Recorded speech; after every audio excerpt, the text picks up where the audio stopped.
Pragmata, gamenya sukses dan disebut sebagai game daddy karena karakternya bapak-bapak sama anak-anak gitu ya. Resident Evil Requiem juga sukses dan dibilang sebagai game mami karena karakter utamanya mbak-mbak sama anak-anak. Lucu juga ya.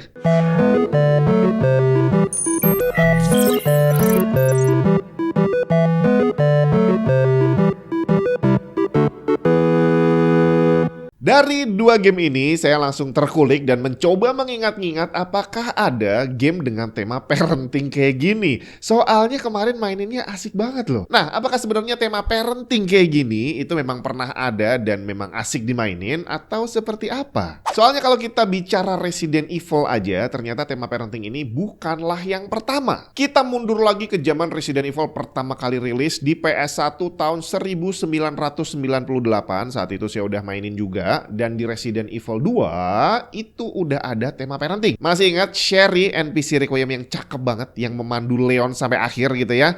Ternyata begitu kita mundur ke tahun 1998, Sherry udah ada di sana. Bedanya saat itu dia masih kecil bre. Jadi tema parentingnya udah diangkat saat itu, di mana Claire dan Leon harus melindungi Sherry yang beneran masih kecil coy. Dan walaupun dibilang parenting, udah jelas hubungan mereka bukanlah orang tua dan anak. Waduh, nggak bisa ganti wallpaper. Coba cek dulu, mungkin Windows-nya harus diaktifasi.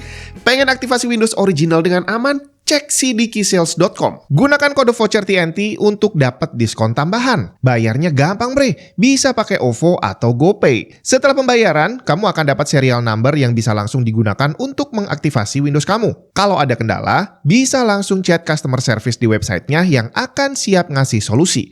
Mau cari game atau software original lain juga ada di sana. Selengkapnya cek link di bawah.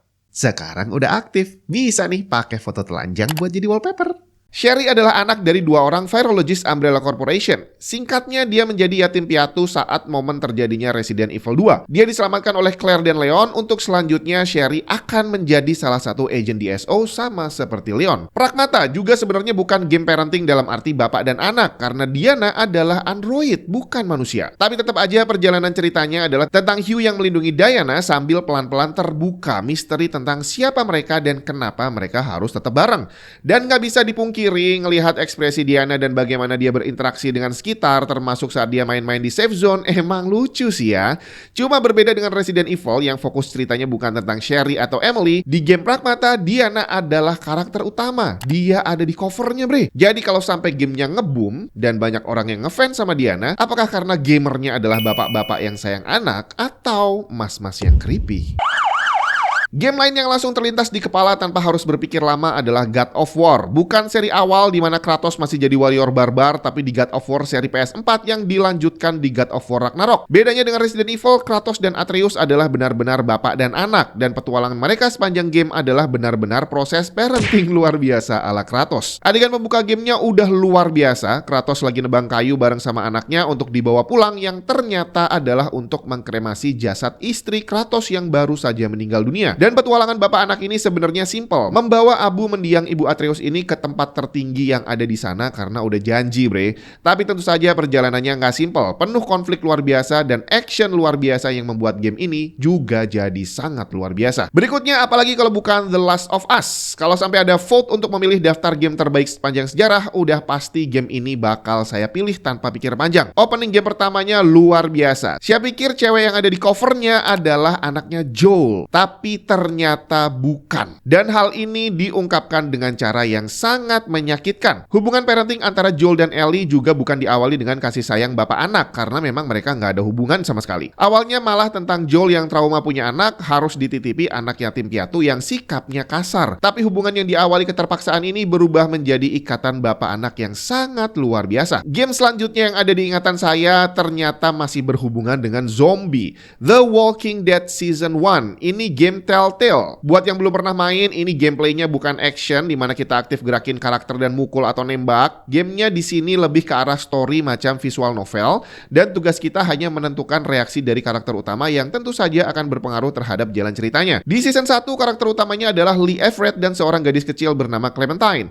Bukan bapak anak. Mereka awalnya nggak saling kenal, tapi akhirnya keadaan membuat mereka harus survive bersama dan nggak bisa dihindari. Lee jadi terikat dengan Clementine seperti anaknya sendiri. Bukan hanya melindungi, ini, Lee juga harus mengajarkan cara survive di dunia yang udah dikuasai zombie. Walaupun jalan ceritanya mudah ditebak, tapi ternyata lumayan asik juga. Game ini bisa ngasih nuansa berbeda di tengah game zombie lain yang bergenre action. Berikutnya adalah parenting yang sangat aneh di game JNE Simulator, Death Stranding. Bayi yang ada di dalam box yang dibawa sama Sam, si kurir JNE-nya, adalah Bibi, Bridge Baby. Lebih spesifiknya BB-28 yang punya nickname Lou. Dia bukan anaknya Sam, melainkan seorang atau sebuah janin yang diambil dari ibu hamil yang brain dead, terus dipindah ke kotak yang dibawa sama Sam, di mana fungsinya adalah untuk menjadi detektor BT, detektor setan yang ada di dalam game itu. Jadi ceritanya karena janin ini belum hidup tapi juga bukan mati, maka dia ada di antara alam manusia dan alam gaib, makanya dia bisa mendeteksi setan, coy. Nah, sepanjang perjalanan si Bibi ini ternyata juga bisa stres, dan kalau sampai itu terjadi, dia bakal rewel dan Sam harus menenangkan. Ikatan emosi antara Sam dan Bibi bukan hanya karena harus nimang-nimang bayi kalau lagi rewel, tapi karena keduanya juga terhubung secara memori. Ribet sih, dan gamenya juga aneh, apalagi hubungan parentingnya juga adalah hubungan paling aneh yang pernah saya lihat. Kalau kamu punya daftar game parenting yang lain, boleh juga di-share di kolom komentar. Tapi yang pasti dari beberapa yang udah saya sebutin ini, hampir semuanya adalah game yang keren-keren, bre. Gamenya laku keras.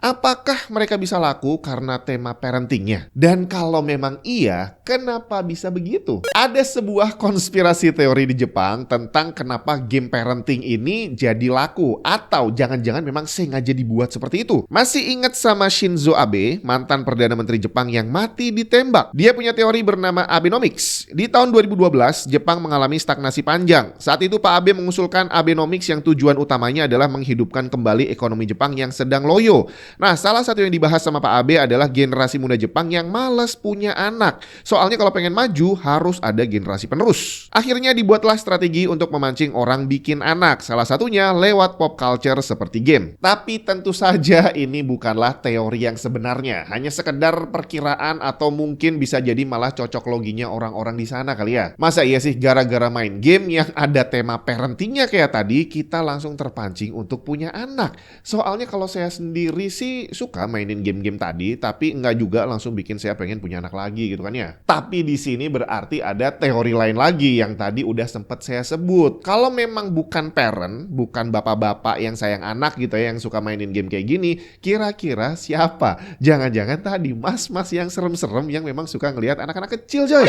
Soalnya nggak bisa dipungkiri kalau saya ingatkan lagi, orang-orang di sekitar saya yang suka mainin game-game ini, itu udah tua-tua, coy. Umurnya udah 30-an ke atas. Kalau gitu, apakah game-game yang seperti ini memang didesain untuk orang tua? Atau jangan-jangan teori Pak Abe ada benernya bahwa banyak-banyak dikasih game kayak gini biar orang-orang jadi pengen bikin anak?